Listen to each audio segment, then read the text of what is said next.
Quando vocês forem falar em investimentos, existem 3 coisas principais que você precisa pensar, tá? Quando você for pensar no imposto de renda nos investimentos. Todo ativo que você tiver, você tem que pensar em 3 coisas nele, e essas 3 coisas você tem que averiguar elas de alguma forma.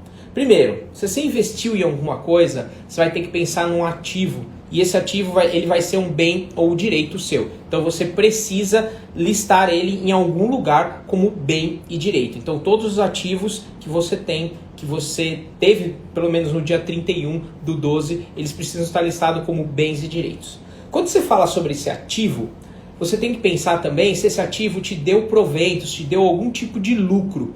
E esse lucro ele tem 2 formas de lucro. Pode ser um lucro isento e um lucro não isento. Então, acompanha lá, você tem uma ação, por exemplo. Você tem que lembrar que ela é uma empresa e que você precisa listar ela como parte dos seus bens. Você precisa ver se ela gerou algum tipo de lucro e se esse lucro foi isento ou não isento. E tipos de resultado que você teve, porque você pode ter comprado ou vendido essa ação e você pode ter algum tipo de resultado. Você pode ter tido prejuízo, que você vai anotar num determinado lugar, você pode ter tido um lucro isento, que você não precisa se preocupar em pagar nada, você pode ter um lucro tributável, e eu gosto de separar que se for fundo imobiliário você teve um outro tipo de lucro. Só gosto de separar aqui na questão dos resultados em 3 setores, lucro isento, lucro não isento e lucro de FI, porque o isento e o não isento eles têm taxas diferentes aqui. O isento tem taxa 0, tá? O não isento ele tem taxa de 15%, que são